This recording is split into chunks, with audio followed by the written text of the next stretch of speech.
So today we're going to be learning about the Israelites in the wilderness.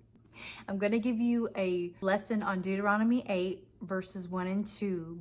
God brings them to this wilderness place and he's wanting to teach them lessons. He's wanting to open their eyes and their hearts to their need for God, and also to bring them to ground them, so to speak, into a level of realization of what is really important.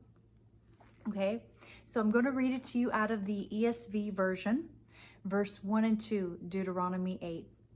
The whole commandment that I command you today, you shall be careful to do, that you may live and multiply, and go in and possess the land that the Lord swore to give your fathers. And you shall remember the whole way that the Lord your God has led you these 40 years in the wilderness, that he might humble you, test you to know what is in your heart, whether you would keep his commandments or not. The primary lesson is about pride and self-sufficiency and perhaps even obedience. Okay, so we're going to focus on those three areas. I want you to obey every command that I give you, and remembering what God has done for you while you've been in this, 40 years is a long time. So while you've been here in these 40 years, what all has God done for you? That God's hand has been sovereignly providing for them, even if through their eyes it was just through manna and not like, Whataburger or quarter pounder with cheese and, all the things they wanted, triple stack hotcakes. I don't know what you eat, but they wanted something more than manna. Okay? He's trying to open their eyes to see God has provided for you. Do you not appreciate what he has provided for you? Do you not see what he has provided for you all this time? And the second thing was humbling them. He's humbling them so that they can totally rely upon God. They are literally in this place where you can't just go and swipe your ATM card and buy whatever you want, eat whatever you want, and go here and go there and feel your selfish pleasures, give your heart whatever it wants. No, they had to totally rely upon God. Every ounce of manna, the food that he gave them to eat. But there was a promise, okay? The promise was the promised land. The third thing was he wanted to test their hearts. And I don't think God was coming at it from a place of him not knowing them, because he knows us. We're all created in his image.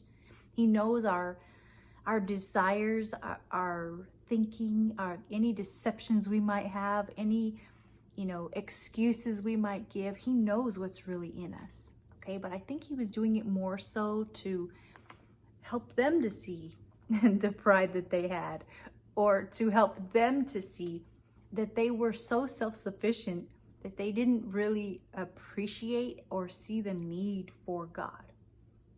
And just kind of the daily sort of reminder that every day we have to choose. Am I going to choose to be self-sufficient and prideful today?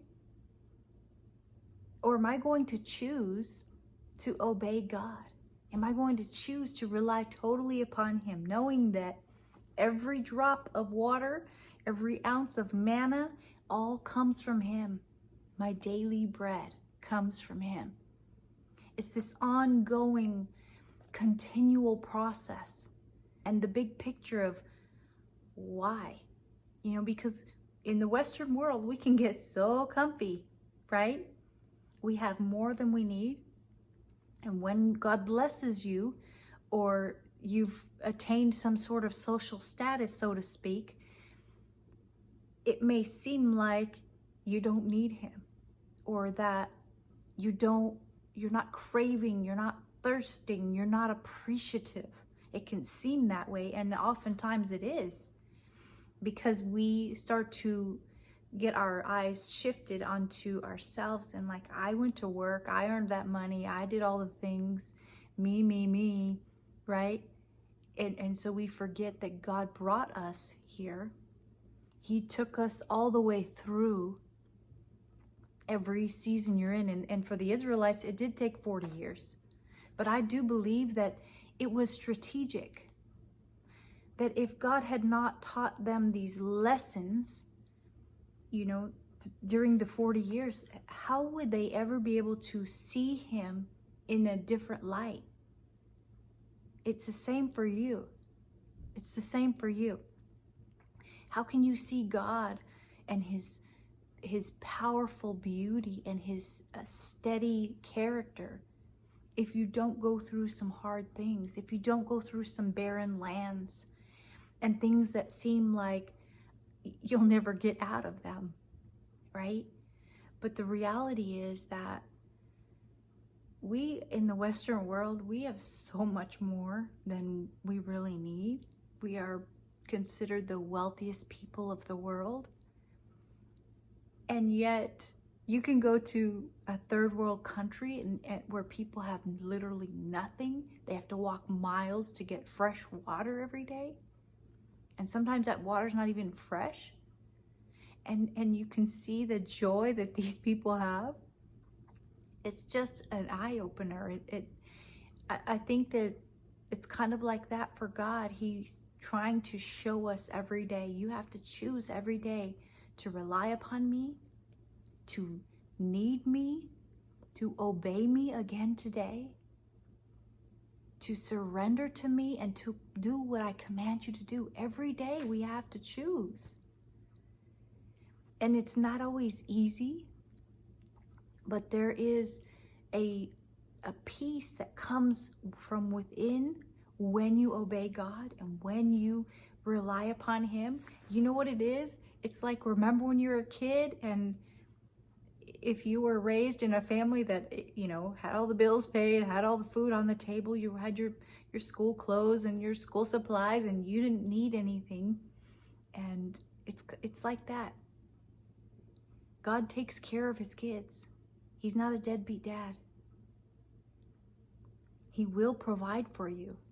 But he also wants our hearts to come to this place of surrender, where it might look like everything's falling apart around you, and it might be, but his plan is really what's unfolding.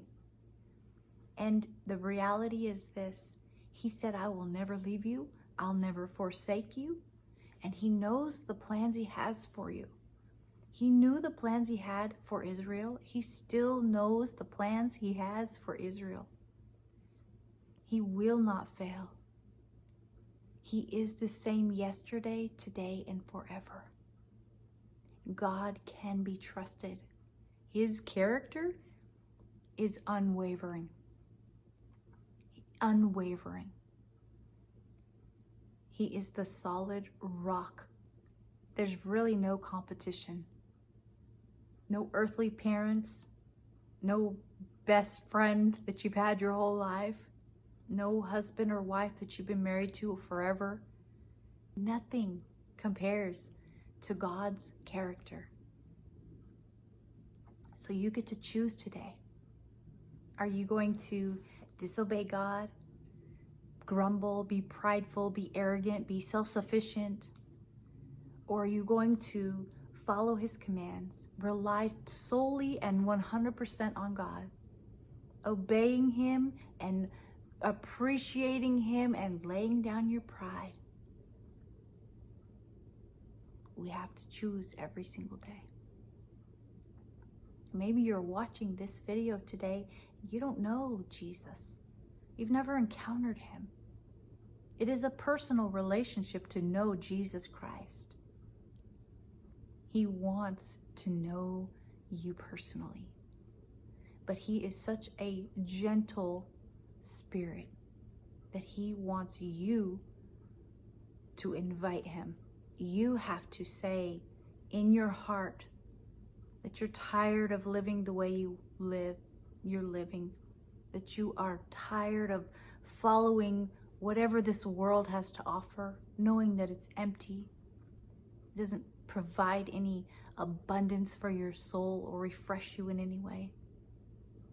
You have to choose him. And that is, it's not only a physical thing with your heart and your voice, but it's also with your life, your decisions, and from every single day, walking it out, turning from sin, repenting of that sin, and choosing to follow what he commands you to do every day. It is a challenge, but it's the best decision that you will ever make. The Bible is so very clear that God is the answer to everything in this lifetime, because he's the one who provides us the salvation, the sozo, the healing for our souls, not only here on earth, but in the afterlife. And if you don't know Jesus, if you don't surrender to him and give him all of you, there is a judgment that is coming. It is coming for everyone.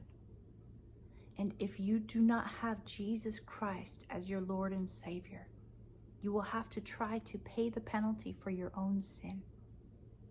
And no human in our frailty is capable of doing such a thing. Only Jesus Christ, who laid down his life for you, has the power through his blood to redeem you to the Father. That's the beauty of the gospel, is that Jesus made a way so that you could come to know God and spend eternity there. But not only that, you can live a holy life here on this earth, a purposeful life, completing the things that he wants done in the world. It's powerful to partner with the living God, I'll tell you. So if you made this choice today, please let me know, because I want to pray for you. And if you need prayer, you can email at info@randytafoyaministries.org. Please don't hesitate to do that.